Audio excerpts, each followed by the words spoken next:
Well, here we are in Stone Town, at the foot of Evolution Mountain. Wonder what we'll find.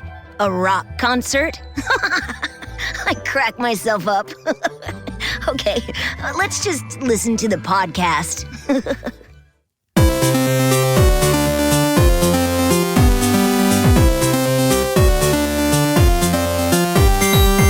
Hey, I'm Veronica Taylor. And I'm Rena Taylor.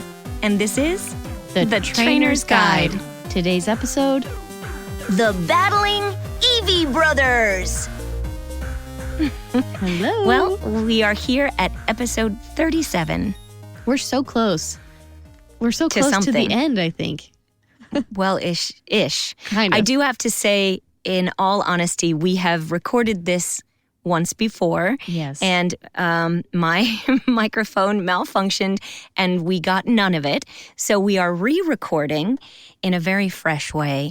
Yeah. But I'm bringing it up just to say everybody has a bad day. That's true. And everybody has to find a way to pick themselves up and go on. Right. And that's what we are doing. Yeah, I mean, in the wise words of Hannah Montana, everybody makes mistakes. Everybody has those days. Everybody. And Everybody I did have that day knows yesterday. What I'm talking about. Everybody all do. gets that way. Hmm. So Is that everybody knows what I'm talking about? That's everybody one knows of the lyrics. what I'm talking about. Everybody gets that way. I think so. We all get it. I don't know. In the middle of that, I've realized I don't actually know if that's the lyric, but it's the vibe.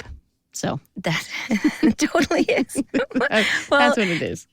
So anyway, we will dive in as ourselves. Maybe that should be season 2 of our podcast. I was going to say because Miley Cyrus / Hannah Montana has some really deep songs. I mean, that song, The Climb, Best of Both Worlds. Okay. Maybe season 2 is us. We just, instead of keeping on with Pokemon, we just go on to Miley Cyrus's Her catalog. discography Oh, I like and break that. it down. Okay, we could also do that as a side That could be a hustle. segment. A side segment, yes. Well, interestingly, I found a book today called Readings in Nature's Book, which is on our bookshelf. And it is a supplementary to Fourth Reader, which is for children in middle school. Mm-hmm. And it was, I'm looking at it right now, it was actually published in 1880. Wow. So I was thinking of starting to read from that, so that could be a side thing. It's amazing what was, this is all about nature, so is Pokemon. It all goes together. That's true. That's very true.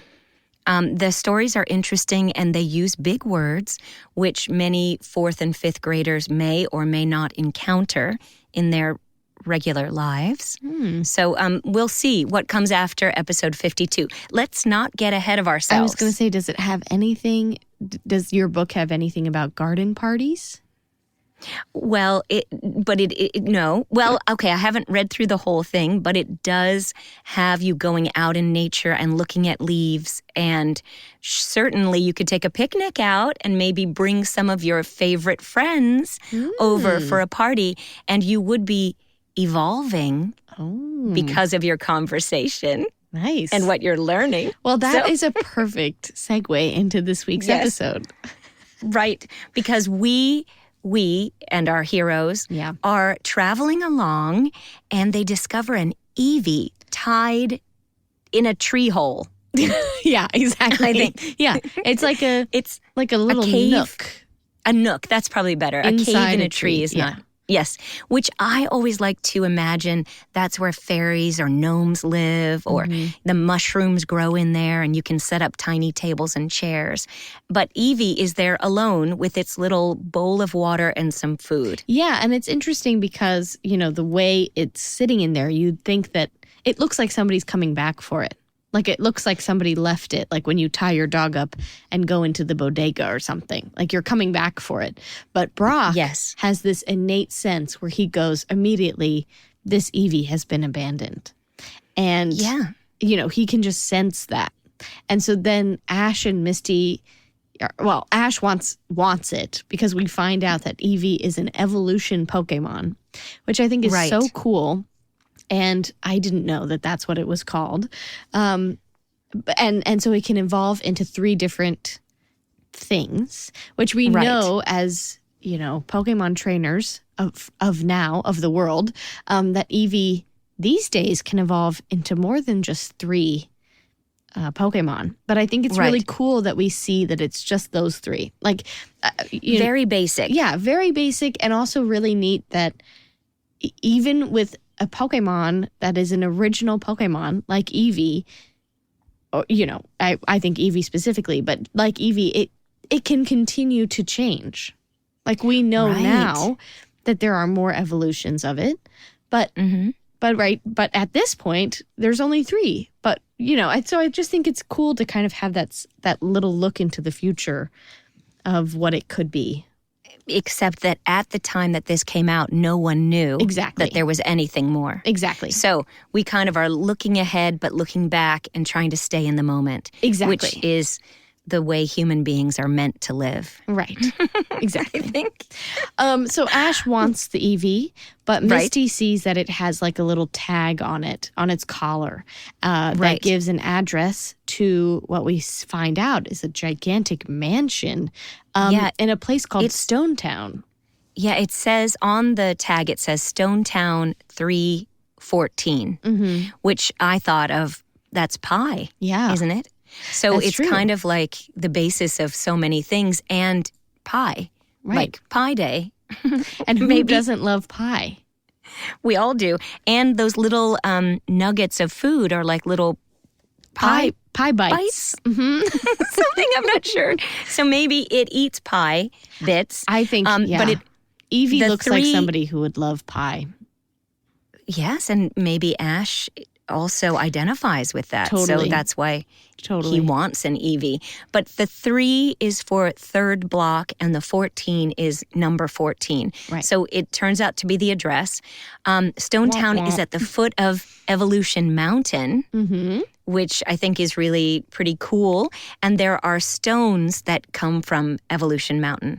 Yeah. So we find this out at the garden party. Yeah, at the mansion, there's a big garden party happening in the back. And Ash, Misty, and Brock, go in there and they're amazed because there's all these Pokemon and one is being evolved. I think a Poliwhirl, right? Oh, yeah, I think you're right. Is evolving into Poliwrath, Yeah. I think. There's sometimes I watch that and I'm just watching but Yeah. not really absorbing. So Well, I think you're absolutely right because then it pops into the fountain Yeah, but isn't after that. Poliwag is also one. So That's I true. don't- It's not clear because we didn't study up I on didn't this, pay but attention to someone that. can inform us. Yes, but I know we have a Poliwhirl backpack, so I think it might have been Poliwag evolves into Poliwrath Yes. because I do the think you're initial right. one, the initial Poly, did not look like our backpack. So I think it's No. the middle one. That's actually my Okay. deduction. We'll have to just leave it at that. Yeah, I'm leaving it. for this. I'm moving on. But we have found out Pokemon that, yes. are go ahead. evolving, and we're seeing people, and then these 3 guys see Eevee and go, "Oh my gosh, Eevee, we found you!" And so we meet the Eevee brothers, and Right, I don't who think they call oddly- themselves that, but that's who We they just are. know that they are. They oddly look exactly like their Pokemon. Eeveelutions. That's right. That's And it. I guess they have like Eevee hairdos and Eevee Yeah. outfits So in a they're- way. right? Because I found when I was watching this again, I don't know what the 3rd brother's name is, but there's 3 brothers. There's a 4th, but there's 3 big brothers, and one has a Jolteon, one has a Flareon, and one has a Vaporeon, and those are the 3 evolutions of Eevee, the 3 Eeveelutions, and each brother looks exactly like their Pokemon. So, like the Jolteon brother has spiky yellow hair, just like his Jolteon, Right. and yellow tights. And Flareon has this like flamey red hair and red tights. And Vaporeon has this like bubbly, watery, flowy hair, blue, and blue tights. And then their Right. younger brother, Mikey, who has an Eevee, has like floppy, fluffy brown hair like his Right. Eevee. And it's interesting because they're dressed kind of like acrobats Yeah. with their the tights with kind of stirrups on the bottom so that they stay in their shoes, which, you know, I find it's a definitely a fashion that has gone by and could come back again. I think all fashion trends are cyclical. So I think and this one, we could bring it back now. Let's do it. But these guys are pretty amazing. They're having the party. We've learned that the Firestone evolves Eevee into Flareon, Waterstone, Vaporeon, Thunderstone, Jolteon. Yes. So we've learned all of this stuff, and we see all of these people at the party. Yeah, and they've all been invited to the party because they evolved their Pokemon with stones too. Mm-hmm. So that's what this whole thing is for. There's tons of food there. Yes. Which we find out because Team Rocket is looking from, I don't know, the hillside or something. Yeah, they're perched up on a cliff. They want the food and, of course, the stones. Yeah, and we find out, too, because they know that Evolution Mountain and Stone Town is the home for all of these stones. But James is like, well, that's not true because we've been looking everywhere. We can't find them. And we find that they've been digging in the ground. And Meowth says, you've been digging in the wrong place. So I think that maybe you have to get the stones from the mountain, like in caves or something. I would imagine so because actual precious stones are mined. Yeah. And then they say you can't mine them all the time. Right. Which is, we understand that resources are limited, which I think is something important for us all to keep in mind because that's real, you know? Yeah. All of anything that is quite precious does have to be monitored, and you can't just strip it out of the mountain. And how then, for these people who evolve their Pokemon with stones, that seems like a very costly and resource-reliant way. Like, it seems like those resources would go away, you know? Like, if they're just constantly evolving their Pokemon, I wonder what the... what's the lifetime of the stone? Because the main thing is, like, can you reuse it? Can you pass it down? Are you able to trade the stones to evolve other Pokemon? None of that is kind of talked about in this, but you would hope that it's not like they have this evolution stone and then they just throw it out. Yeah. I mean, I love rocks. So I do collect rocks and I keep them all, but they are, I don't know, they come from all over the world. And so you have to look for them and take care of them. And people have crystals and stuff and can charge them up, you know, so you can charge them by putting them in the sun or doing something like that. The moon, moonlight, and things to that nature. So I wonder if in that sense too, like maybe they're rechargeable. Yeah, I don't know. Yeah. You know, what's interesting is that they say that everyone was invited to this party from the Pokémon Friend, the special edition of Pokémon Friend, which is a kind of a book or a magazine that it looks like perhaps it's a white pages of some sort that has everyone's name in it. A directory. And maybe their particular stone that they have is listed. We just don't know. Right. But somehow you have to get in that book to then be invited to the party. Yeah. So that remains to be seen. It's a very interesting. One accomplishes that. Yeah, it's a very interesting shindig that's happening. Yeah. There's a lot going on. And there's a lot of food. There's a lot of food. Yes, that's a big point. Remember that. Food. Okay? This plays a big role.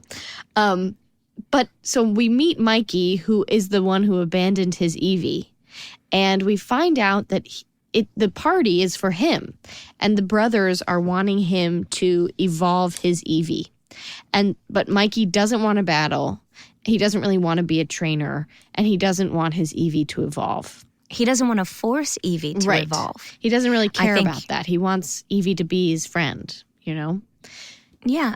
And so Misty comes over to talk to him and brings a plate of sandwiches. She does. But hold on. Before that, we find out because the brothers they think that the brothers' way, the brothers believe that the only way to win is through evolution. And they try to convince Ash and Brock also to evolve their That's Pokemon. right. And Yeah. we get this interesting thing with Ash and Brock basically saying, in that sense, we see where you're coming from, but that's just not how we want to do things. And Brock is That's right. saying, I don't want to force my Vulpix to evolve. That's not my mindset. And the That's brothers right. kind of poo-poo that and are like, well, we'll show you. They believe that the key to a first victory is evolution. Right. And that's basically why Mikey then, he couldn't speak up for himself, so Yeah. he just hid his Eevee in a tree to Yeah. kind of avoid this whole thing. And it also seems difficult, too, because, there's 3 evolutions. And in that sense, he's got 3 brothers who each have their own evolution. Right. And so Mikey Right. is forced to now, in choosing to evolve his Eevee, he has to pick which one of his brothers he wants to copy.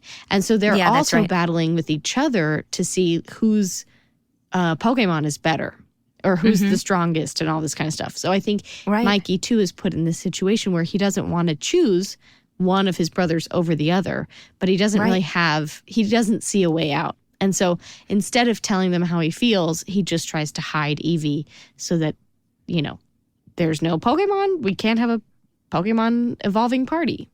So then Misty is talking to him about that you Right. can't just run away from your problems. Yeah. You have to speak up. And it's your responsibility for your Pokemon to speak up for it and yourself, which I think is a really big lesson in this episode. Yeah. I mean, she comes from a family with 3 older sisters. Little Mikey has 3 older brothers. Right. I think they have a lot in common. Yeah, and I think both of them, in that sense, are misunderstood by their families. Yeah. I think it's interesting that Misty doesn't talk about that at all, that her siblings Yeah. don't come into play, even though we all, I was watching this going, oh my gosh, this is so interesting because, Mikey and Misty, both M names, but they do have so much in common, and all of their siblings, in that sense, it's similar. Misty's siblings are all working at the gym and are all doing the same thing. Mikey's siblings are all these evolution trainers, and so it's just an interesting parallel that I think we as viewers can see, but in the show they don't address. That's right. And also, I mean, we might as well talk about the fact that there's a lot to be gained from training. Yeah. There's no easy way out when you want to be a master. Yeah, exactly. You have to put in the time and train. You have to learn the ins and outs when you're working with a team, even if it's just you and your Pokemon. You have to learn how the other thinks and how to work together. And that is how you both evolve, or you and the whole team evolves. So you can't, I don't know, the evolution stones are kind of like an easy way out, I think. Yeah. Or so it seems to me. I think it's interesting because in the times that we've talked about evolution, and I think this is something that I need more of a Pokemon master to explain to me. Because it seems like when Pikachu was considering the evolution, they were saying that once it becomes Raichu, or when it evolves, then it becomes a new being. There was that idea of it becoming kind of a new thing. But would it maintain? I would imagine that it's just growing older. You still have your memories. I think so. You still maintain those memories and relationships. But the way they were talking about it before, I don't know, it was a little confusing to me. I can't imagine a Pokemon would not know who its trainer would be if it evolved. I think it's similar right now to 13 Going on 30 or Big, those movies, because they suddenly wake up the next day and they're so much older, and suddenly they have a job and they have to figure it all out from there. Yeah. And sometimes I think of, if your Pokemon evolves naturally, then it's just like, oh, I'm 12 today and I've just turned 13. Right. And then it's all kind of the same, but maybe you've gotten a little taller and now you can jump a little higher. But if you skip those steps, you have to really spend time figuring everything else out. Right. And I mean, I guess then for that, it's a testament to the trainers who train those stone evolution Pokemon, because they have to really, maybe you have to work like twice as hard to get your Pokemon to the same level as a Pokemon that's evolved naturally and has had that experience. Yeah, I don't know. It's an interesting idea. I think we learn through this that there are many different ways of becoming a Pokemon trainer, and each trainer has their own kind of opinion and mindset on who they want to be. And so you do have to be open to that. Exactly. And so we learn that there are different methods. I think most of us watching kind of agree with Ash and Brock in the sense that, you don't want to force your Pokemon to do anything that they don't want to do. Right. But, I can see to a point, if you want to just be a Jolteon trainer, then I guess maybe you would just do that. But yeah, I just don't know. It's interesting. Well, this whole thing is interrupted by Team Rocket floating in their giant Meowth head balloon. It makes a comeback. And I will say, this is honestly some of their best work. To this date, I think this is one of their best episodes, because they come in and they're doing their motto, because they've decided that basically they want to take all the evolved Pokemon and everything, but they also want to eat. And they basically want to eat first. And they do that. So they come in, they're doing their motto, and they're doing their motto while eating all the food on the table. Tons food, like a lobster, a chicken leg, or turkey drumstick, or something. It's like all this huge stuff, food. A feast. And then, like mid-bite, James is like wheezing, do the smoke screen. So they do the classic smoke screen, and when the fog clears, everything is gone. All the Pokemon, all the stones, all the food. Everything. And we see the balloon floating away. And so thinking, oh my gosh, there it is. Ash has Pidgeotto strike it down, and we find out it's a decoy. A decoy. I mean, brilliant. Amazing. Brilliant. I know. And Team Rocket is in a car. They're driving away in a little Jeep. Yeah. Yes. A trailer with all these boxes of Pokemon. How they put them all into those cages in that short amount of time, we'll never know. It's pretty amazing. It's magical. And how did they do it without being heard? Like, those are metal cages. Like, that would have Everybody was coughing. been loud. Yeah. They were coughing in the smoke. And maybe the smoke is also like a sound dampener. Perhaps. I don't know. When your senses are debilitated, so maybe they just were confused. That's true. Yeah. But they're driving away. They've got the food. Yes, and Horsey is in the back, spitting out a trail of ink. Yeah. For everyone to follow to find them, which is pretty amazing. It's a great idea. I mean, I think something that makes me really happy is that Team Rocket escapes and they're able to eat all the food. And they're so have full. Such a big meal. And I'm so glad that they ate. Like, I feel Finally.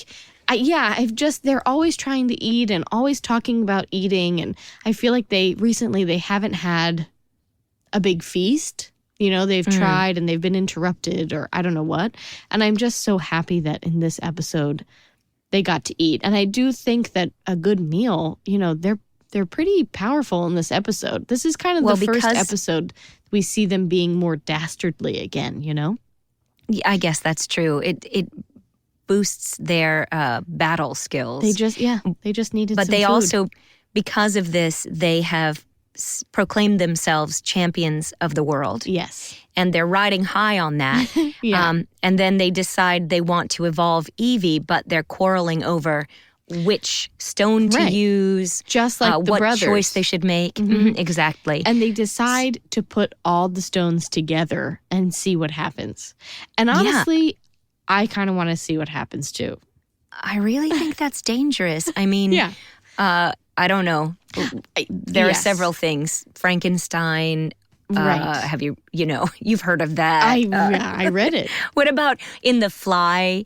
The fly gets in while they're trying to transport the guy from one little whatever space, not giant test tube, to the other, and then he becomes an amalgamation of both. So anything could happen if you used all 3 stones. It's very dangerous. That's true. And I want to clarify, I don't want to do this on a Pokemon. Like Eevee was really scared, and I wouldn't want to subject it to that. But I think maybe I'd ask Professor Oak, and maybe you could just do that like in a box or something, like maybe just put them together and see what happens, But I'd ask Professor Oak, and maybe I'd do it with his supervision. Yes. So I don't want to do that to any Pokemon for real.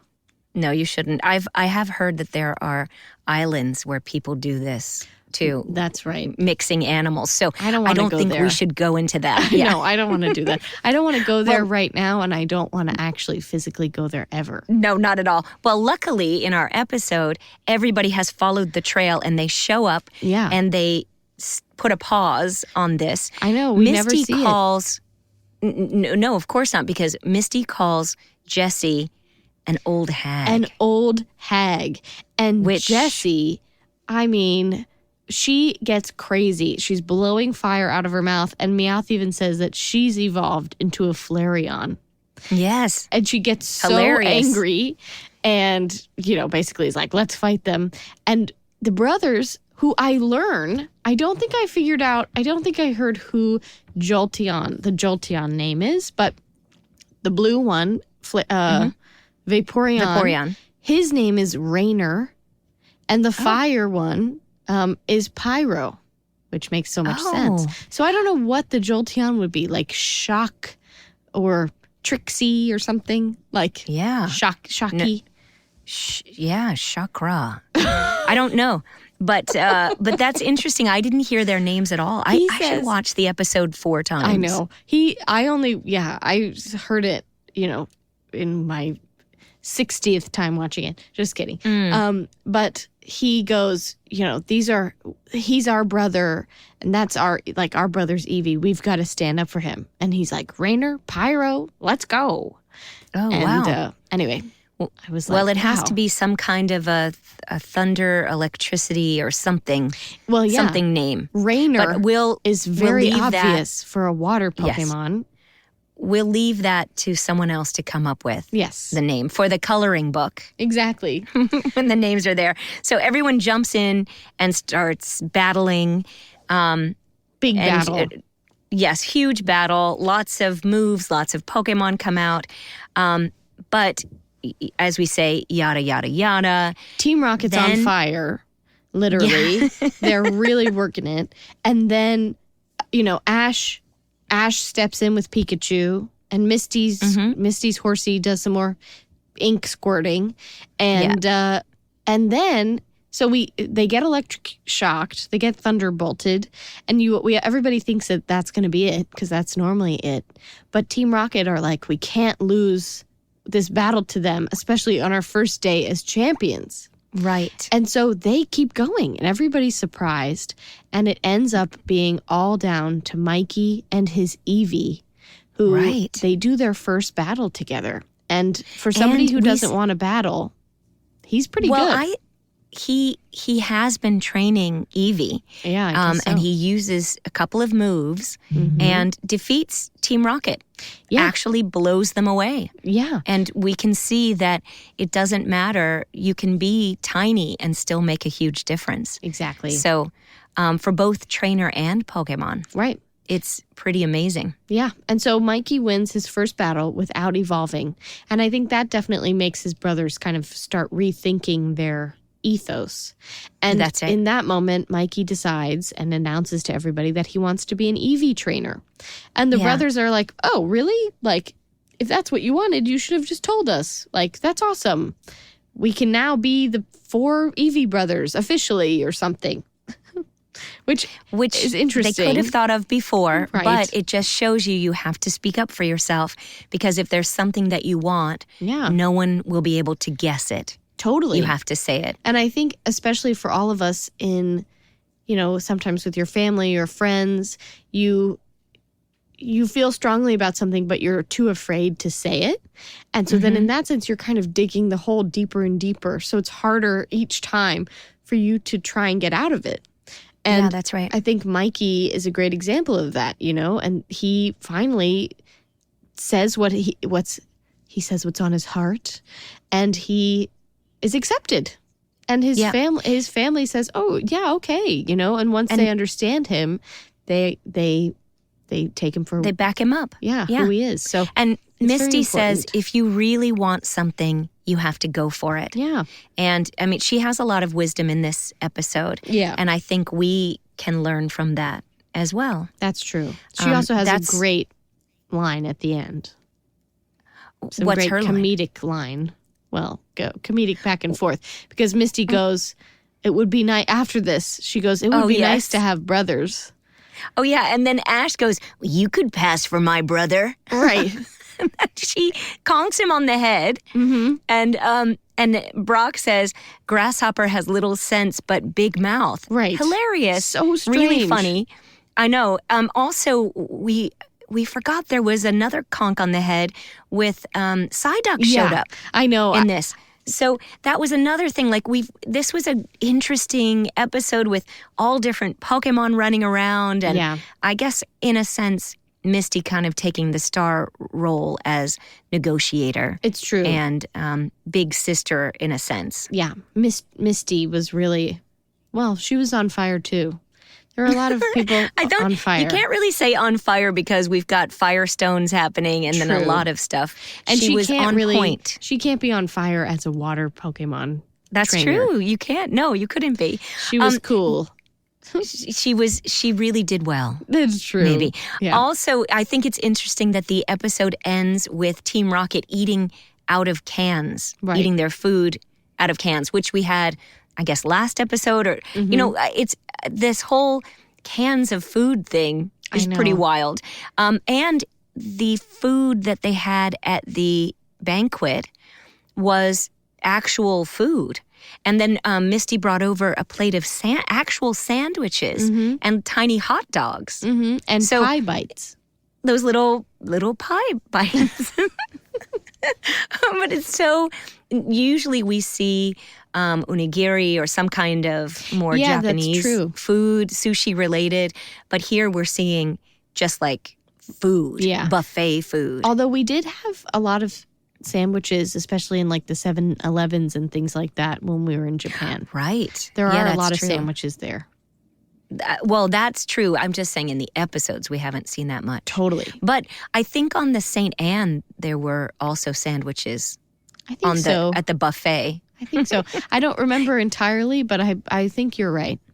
Yeah. Sandwiches seem to be a good, sometimes you just need a nice sandwich. Yeah, and in fact, I could go for one right now. Me too. I think the people in this world, and the Pokemon world, can really appreciate the value of a good sandwich. Yeah, definitely. Especially and they're at a garden easy to party. Carry around. Yeah. Totally right. You need Bees that. are not as attracted to them and they're easy to eat while you're chatting or exactly. evolving. Yeah. Yeah, I totally. think the great thing at the end of this episode that the narrator says is that we all must have the courage to follow our own true path. And whether that be your path to sandwiches, to a good sandwich, or, to your path down for a job or something like that, what your true calling is. I think it's really a great reminder that, once you find what you are passionate about and what you love, you have to try and pursue it any way you can. That's true. I think so. You want to be the master of what you do. And you can't be afraid to tell people about it. Tell people that that's what you're trying to do, you mean? Yeah. You can't be afraid of what people will think, because ultimately, if you love what you're doing and you're really passionate about it, people will see that. And then, even if that's not something that they want to do, but they'll see your passion and love and hopefully be able to reciprocate that. I totally agree. And feel impassioned and, inspired by you. Yeah, that's the goal for all of us, isn't it? Follow your dreams. Yeah. And really go for it, as Misty says. Totally. Well, I think this is a good time for the Poke Wrap Up, where we hear from you, the Pokemon community. We asked you to send in your Pokémon memories, stories, and inspirations. And here is one of this week's. This week, we heard from Alec, a Pokémon fan from Eastry near Sandwich in southeast England. And he writes, I have recently discovered your Trainer's Guide podcast and have just listened to the first episode. I was so hooked on it. A particular moment that grabbed me was the mention of the Pokémon items in Ash's room and inspired me to share this moment with you.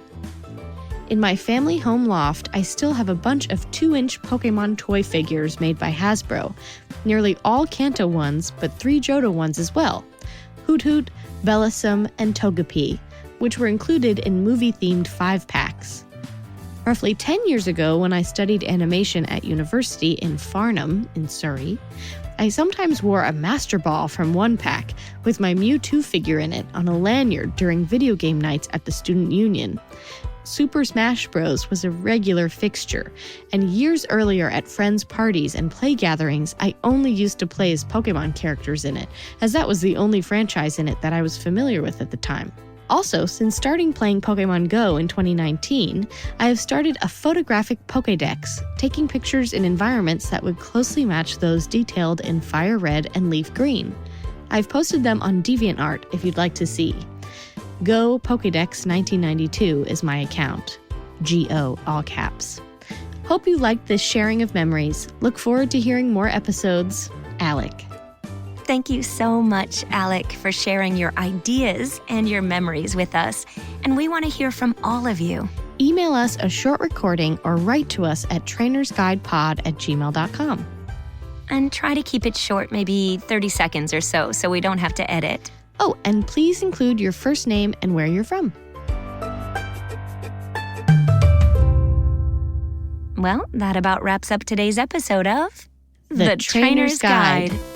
And, as they say, to be continued. We hope that you continue to join us on this journey that is The Trainer's Guide. As you know, you can find us on Apple Podcasts, Spotify, or wherever you get your podcasts. Wherever you're listening now. And if you subscribe, comment, and rate the podcast, it helps others find the show and keeps us on the air. Thank you so much in advance for your generosity and all of your amazing support. Trainer's Guide is a production of Boom Integrated. We are co-executive producing this along with the amazing Adrian Glover and the incomparable Robin Lai. I'm your host, Veronica Taylor. And I'm your host, Rena Taylor. And this has been The Trainer's Guide. We'll see you out there on the road.